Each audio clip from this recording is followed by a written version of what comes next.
हमारे छोटे छोटे जुगनुओं, क्या हालचाल। उम्मीद करते हैं बहुत अच्छे होंगे और पढ़ाई लिखाई मस्त कर रहे होंगे। और आप अब अगर चाहते हैं मैथ में अच्छा करें, कुछ अलग करें, चीज़ों को अच्छे से फील कर पाएँ, समझ पाएँ, मैथ को फील कर पाएँ, तो बिल्कुल ही सही जगह पे आए हैं। बस आपको थोड़ा सा पेशेंस रखना पड़ेगा, पेशेंस रख करके यहाँ पे टिकना पड़ेगा, तब जा कर के आपको सारा चीज़ समझ में आएगा। आइएगा तुरंत, भागिएगा तुरंत, कुछ नहीं समझ में आएगा, कुछ नहीं जाएगा। अब हम लोग बात करते हैं कि ये वीडियो किसके किसके लिए होने वाला है। तो सबसे पहली बात, अगर आप 8 क्लास में हैं तो ये वीडियो आपके लिए, रुक जाइए और आराम से पूरा देख के जाइए, पहला। दूसरा, उनके लिए भी ये वीडियो है जो आप चाहे किसी भी क्लास में हों, लेकिन नाम देख लीजिए। इतना में से कोई भी टॉपिक का बेस आपका मजबूत नहीं है, समझ में नहीं आता है, तो आपके लिए भी ये वीडियो है। हम लोग परिमेय संख्या को निपटा चुके थे, पीछे जाके देखिए, एक चरवारैखिक समीकरण को निपटा चुके थे। अब हम लोग पढ़ने वाले चतुर्भुजों को समझना। आज हम लोग पढ़ने वाले हैं चतुर्भुजों को समझना, कि चतुर्भुज को कैसे समझा जाएगा। चतुर्भुज को हम लोग थोड़ा सा समझेंगे, फील करेंगे और बेसिक को कंप्लीट करेंगे। और चतुर्भुज को समझना यही एक चैप्टर है, उसके बाद समझना कहीं नहीं है, बनाना है डायरेक्ट। डायरेक्ट क्या रहेगा, क्वेश्चन से 9 में जाएंगे ना, डायरेक्ट हाई लेवल रहेगा। लेकिन ये 8 क्लास आपको कहता है कि तुम समझो आराम से कि चतुर्भुज क्या होता है। देखो, तो चतुर्भुज को समझना है हम लोगों को, तो समझने के लिए आ जाइए हमारे पास। चतुर्भुजों को समझना, आकृति के रहस्य में ये आकृति है, कोई भी एक आकृति रहेगा, उस आकृति को समझेंगे कि वो चतुर्भुज है कि क्या है। चतुर्भुज था ना कि बहुभुज था, देखते क्या था। हाँ, अब देखो, हम लोग सबसे पहले समझते हैं कि बहुभुज क्या होता है। बहुभुज, तो बहुभुज समझने के लिए आपको एक बात याद रखना पड़ेगा, केवल रेखाखंडों से बनी सरल बंद आकृति बहुभुज कहलाती है। रेखाखंडों से बनी, बहुत सारा रेखाखंड यूज होगा, जैसे कि ये आपको दिख रहा होगा, रेखाखंड यूज हुआ। और रेखाखंड से यूज करके ये बंद आकृति है, चारों तरफ से बंद है, तो इसको हम लोग कहते हैं ये बहुभुज है। अगर आपको इस तरह से खुला दिख जाए तो ये बहुभुज नहीं होगा, या इस तरह से सर्कल दिख जाए तो ये बहुभुज नहीं होगा। ये हमारा बहुभुज है, ठीक है। आपको याद रखना, ये हमारा बहुभुज नहीं होगा, ये भी खुला है तो बहुभुज नहीं होगा, हमारा बहुभुज ऐसे होगा। केवल रेखाखंडों से बनी सरल बंद आकृति को हम लोग बहुभुज कहते हैं। पहली बात तो यहाँ से हम लोग ये समझ गए। आगे देखेंगे, हम लोग आगे बढ़ेंगे। आप लोग कॉपी जरूर निकाल लीजिएगा, जब तक क्या कीजिए, एक कॉपी निकालिए और कॉपी में सुंदर से नोट करते जाना है, एक एक पॉइंट। ज़्यादा कुछ लेंदी लेकर के नहीं आते हैं हम, छोटी छोटी चीज़ों को लेकर के आते हैं, और उतना ही अगर आप कर लेते हैं ना तो बहुत अच्छा कीजिएगा।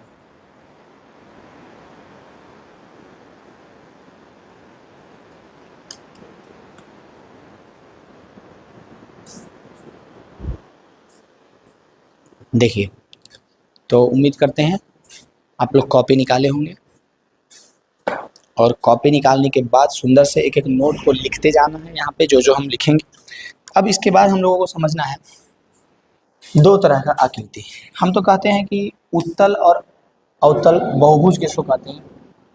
हम लोग इसको समझने के लिए ज़्यादा दिमाग खर्चा नहीं करेंगे। उत्तल बनाम अवतल, जब 10th में जाइएगा ना तो दर्पण भी पढ़ना रहेगा और लेंस भी पढ़ना रहेगा, उत्तल लेंस और अवतल लेंस।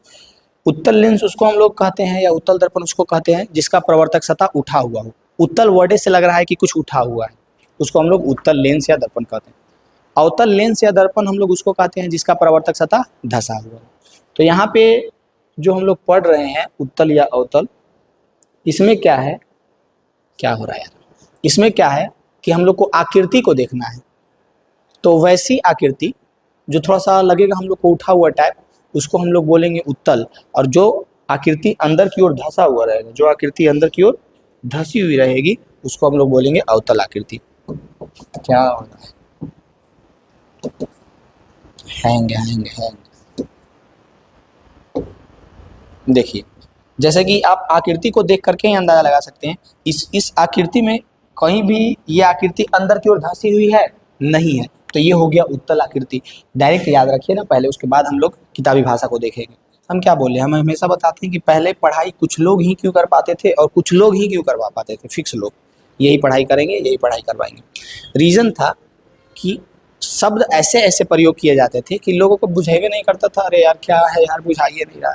लेकिन अब जो है, अब टाइम बदल चुका है, ज़माना बदल चुका है, हर एक आदमी को शिक्षा का अधिकार है, वो पढ़ सकता है और चीज़ों को सरल भाषा में पढ़ सकता है। बस सरल भाषा में पढ़ाने वाला होना चाहिए, जैसे कि समझ रहे होंगे। तो हम लोग उत्तल और अवतल आकृति को कैसे समझेंगे, तो आप आकृति को देखिए और मेरे बात को सुनिए। ये आकृति कहीं भी कहीं से भी अंदर की ओर धसी हुई है नहीं, तो ये उत्तल हो गया। ये आकृति देखिए इधर इधर इधर चारों तरफ से अंदर की ओर धसी हुई, अवतल हो गया। क्या हो गया? अवतल हो गया। अवतल उत्तल बहुभुज कोई भी विकर्ण बाहर नहीं होता है, सभी कोण 180 डिग्री से कम होते हैं।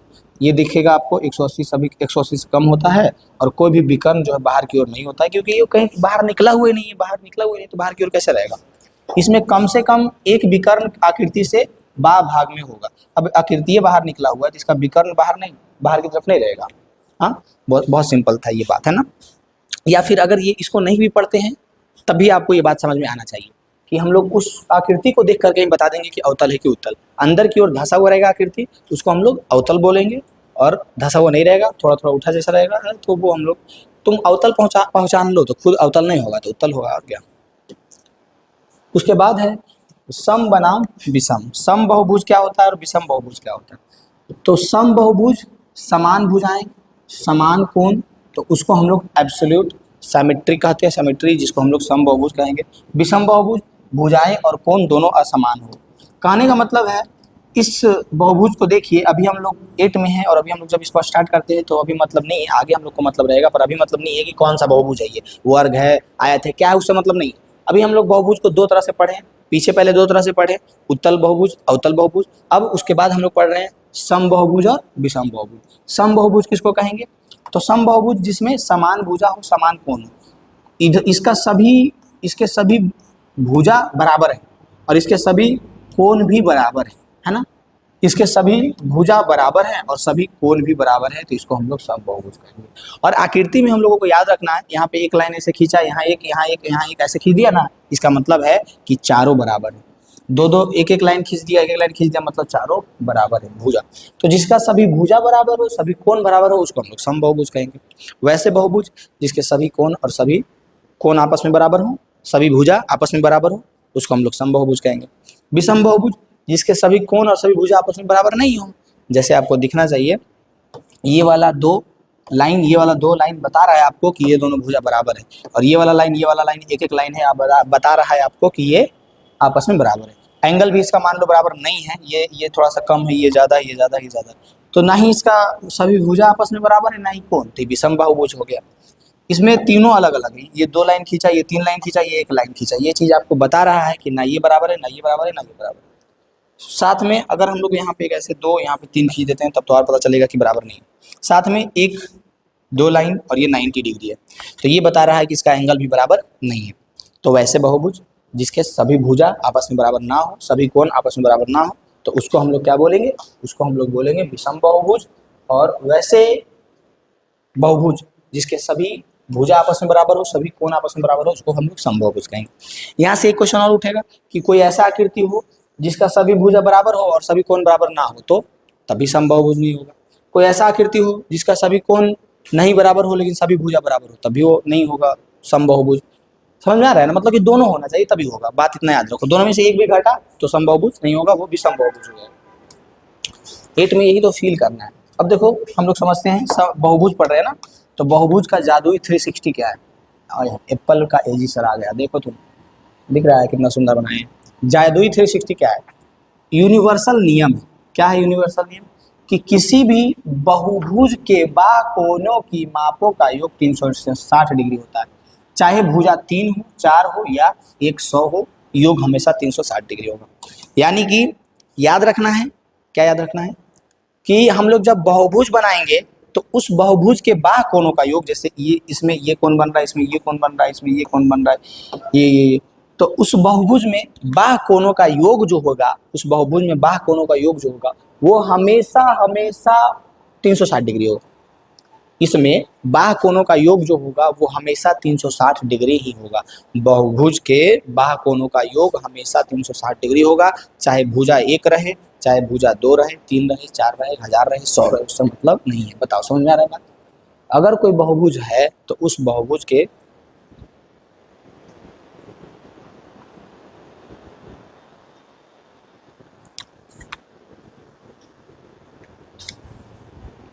बहुत छोटा सा बात है, बेसिक सा बात है, बताओ याद रहेगा? हम लोग को याद रखना है कि अगर आपको बहुभुज दिख गया तो उस बहुभुज के सभी बाह कोणों का योग, चाहे जितना बहुभुज में जितना भुजा रहे उससे मतलब ही नहीं है, उसके सभी बाह कोणों का योग कितना होगा, तो 360 डिग्री होगा। इसके बाद हम लोग आगे समझेंगे क्या है आगे। आगे है चतुर्भुज का परिवार। अब परिवार को पढ़ेंगे कि कौन कौन सा चतुर्भुज होता है। अभी भी हम लोग पढ़ रहे हैं और 9th में भी इसी चीज को थोड़ा और डिटेल में पढ़ना रहेगा कि चतुर्भुज किसको कहेंगे, जिसका 4 भुजा हो, 4 कोण हो, उसको हम लोग चतुर्भुज कहेंगे। चतुर्भुज किसको कहेंगे, जिसका 4 भुजा हो और 4 कोण हो। आइए इसके विशिष्ट प्रकारों और रहस्य को समझते हैं। तो चतुर्भुज को मुख्यतः 3 तरह से हम लोगों को पढ़ना है। पहला समलंब चतुर्भुज, दूसरा समांतर चतुर्भुज और तीसरा पतंग पढ़ना है। ठीक है, पतंग आप लोग उड़ाते होंगे, पतंग देखते होंगे, वही पतंग यहाँ पे भी पढ़ना। यानी चतुर्भुज में हम लोग आ गए। चतुर्भुज किसको कहेंगे, जिसका 4 कोण हो, 4 भुजा हो, उसको हम लोग चतुर्भुज कहते हैं। जिसके 4 कोण हो, 4 भुजा हो, उसको हम लोग चतुर्भुज कहते हैं।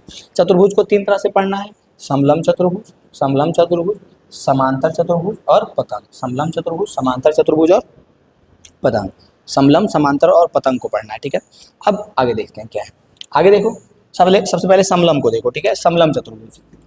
समलंब चतुर्भुज भुजाओं का केवल एक युग्म समांतर हो। सबसे पहली बात, इसमें 4 भुजा होगा और 4 कोण होगा, लेकिन उस 4 भुजा में भुजाओं का एक युग्म जो है, यानी कोई भी एक युग्म, यानी कोई भी 2 भुजा आमने सामने वाला समांतर होगा। चाहे ये वाला समांतर रह जाता जो कि नहीं है यहाँ पे, या ये वाला समांतर जो कि है, तो समांतर रह जाएगा, तो इसी को हम लोग बोलेंगे क्या, समलंब चतुर्भुज। समलंब चतुर्भुज का मेन गुण यही है कि उसका एक युग्म का भुजा समांतर होगा।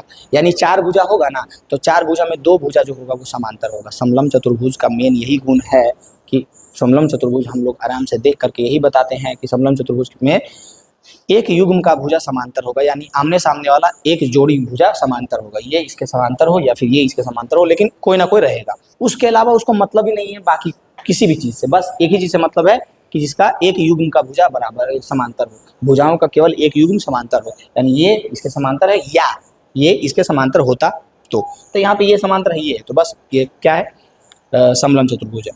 दूसरा है पतंग, क्या है, काइट, जिसके आसन भुजाओं के 2 अलग अलग युग्म बराबर होते हैं, विकर्ण एक दूसरे पर 90 डिग्री होते हैं। कहता है ना कि पतंग उसको कहेंगे जिसके आसन भुजा, यानी कि लगातार भुजा, ये वाला भुजा इसके बराबर होगा, ये वाला भुजा इसके बराबर होगा, और जब इसका विकर्ण बनाएंगे, ये विकर्ण होगा, विकर्ण बनाएंगे तो विकर्ण जो है 90 डिग्री होगा दोनों तरफ से, ऊपर से नीचे से। समझ में आई बात। इसी को हम लोग पतंग कहते हैं। पतंग की पहचान क्या है, पतंग की पहचान है कि इसकी आसन्न भुजाएं बराबर होती है, ये वाला इस भुजा के बराबर, ये वाला इस भुजा के बराबर। और क्या पहचान है, और पहचान है कि इसमें हमेशा जब इसका विकर्ण बनाएंगे तो विकर्ण एक दूसरे पर 90 डिग्री का लंब होता है। लंब यानी 90 डिग्री का होता है। समझ में आई बात। याद रखना है, पतंग किसको कहेंगे, तो आसन भुजाओं के 2 अलग अलग युग्म बराबर होते हैं, इसके विकर्ण एक दूसरे पर लंब यानी 90 डिग्री के होते हैं। समझ में आई बात, कोई दिक्कत है यहाँ तक, बताइए। पतंग समझ में आ गया होगा और समलंब चतुर्भुज समझ में आ गया होगा, बताइए कोई दिक्कत है। और फिर से इसको पढ़िए, ध्यान से समझिए जो बोल रहे हैं कि समलंब किसको कह देंगे, फिर पतंग किसको कह देंगे, यानी कि मुख्य रूप से ये 3 ही पढ़ना रहता है, और आगे जाकर के इसी को डिटेल में इसका क्षेत्रफल पढ़ना रहेगा, परिमाप पढ़ना रहेगा और चीज़ों को समझना रहेगा। यानी समलंब, समांतर और पतंग, ये 3 चीज़, ठीक है। जिसमें सबसे पहले तो हम लोग समझ गए समलंब किसको कहेगा, तो उसका कोई भी एक युग्म भुजा, यानी आमने सामने का कोई भी भुजा समांतर होगा, उसको हम लोग क्या बोलेंगे, समलंब है। फिर पतंग किसको बोलेंगे, तो जिसके आसन्न भुजा बराबर हो, आसन्न मतलब कि लगले, ये इसके लगले है ना जी, ये इसके है ना, आसन्न भुजा इसको हम लोग बोलेंगे। तो ये क्या होना चाहिए, बराबर होना चाहिए। दूसरी बात, एक कंडीशन और है इसके साथ साथ, दूसरा कंडीशन क्या है कि जब इसका विकर्ण बनाएंगे हम लोग, तो ये विकर्ण जो है वो आपस में 90 डिग्री से काटेगा, ठीक है, ये हो गया। अब उसके बाद है कि समांतर चतुर्भुज क्या है, तो यही है हमारा इस चैप्टर का किंग। समांतर चतुर्भुज ही हमारे इस चैप्टर का किंग है। समांतर चतुर्भुज में ये होगा कि इसके आमने सामने का भुजा, इसके आमने सामने का भुजा भी बराबर होना चाहिए। बहुत गुण है समांतर चतुर्भुज में, बहुत सारा गुण है। सबसे पहला गुण तो ये है, इसके आमने सामने का भुजा बराबर होना चाहिए, साथ में समांतर भी होना चाहिए। ये इसके बराबर है और समांतर भी है, ये इसके बराबर है और समांतर भी है, तो इसको हम लोग बोलेंगे, क्या बोलेंगे, समांतर चतुर्भुज। समझ में आ रही है बात। यानी दोनों चीज़ होना चाहिए, भुजा भी बराबर होना चाहिए और साथ में भुजा बराबर होने के साथ साथ समांतर भी होना चाहिए। पहला पॉइंट तो ये हो गया, सबसे पहला पॉइंट है कि सम्मुख भुजाएं बराबर होना चाहिए और समांतर होना चाहिए। सम्मुख भुजाएं बराबर होना चाहिए और बराबर। सम्मुख भुजाएं बराबर होना चाहिए, समांतर होना चाहिए। इसके अलावा एक और गुण है कि सम्मुख कोण बिल्कुल बराबर होते हैं। सम्मुख कोण यानी कि ये कोण, इसके सम्मुख ये कोण दोनों बराबर होगा। ये कोण और इसके सम्मुख ये कोण दोनों क्या होगा? बराबर होगा। समझ आ रही बात? ये कोण और इसके सम्मुख ये कोण बराबर होगा, ये कोण सम्मुख बराबर होगा। फिर है आसन्न कोण संपूरक योग 180। आसन्न कोण कहने का मतलब हुआ लगले कोण। इसको जोड़िएगा तो 180 होगा, इसको जोड़िएगा तो 180 होगा। आसन्न कोण क्या होना चाहिए? 180 डिग्री होना चाहिए। आसन्न कोण का योग, आसन्न कोण नहीं, आसन्न कोण का योग 180 होना चाहिए। विकर्ण क्या है? विकर्ण एक दूसरे को समविभाजित करेगा, यानी विकर्ण जो हम लोग बनाएंगे ना, तो ये वाला इसके बराबर होगा और ये वाला इसके बराबर होगा। विकर्ण क्या करेगा? एक दूसरे को समविभाजित करेगा। 3, 4, 5 गुण यही है समांतर चतुर्भुज का, यही हमारे चैप्टर का किंग है। पहले सबसे पहला गुण कि भुजा बराबर होना चाहिए और बराबर भुजा समांतर होना चाहिए। दूसरा गुण बिल्कुल बराबर होते हैं सम्मुख कोण, बिल्कुल सम्मुख कोण बराबर होते हैं। आसन्न कोण संपूरक कोण योग 180 डिग्री होते हैं। दूसरा विकर्ण एक दूसरे को समविभाजित करते हैं। बहुत इंपॉर्टेंट है, बेसिक से बातें थी जो आपको ध्यान रखना था। समलंब किसको कहेंगे? पतंग किसको? तो यहाँ तक हम कोशिश कर किए कि आपको चीज़ें समझ में आए। धीरे धीरे कुछ नहीं था, छोटा छोटा पॉइंट्स था। अब यहाँ से आप लोगों को ध्यान देना है वही बात जो हम स्टार्टिंग में हमेशा रिपीट करते हैं कि हमारा सारा ये जो चलेगा 2 फेज में चल रहा है। कितना फेज में चल रहा है? 2 फेज में। फेज 1 और फेज 2।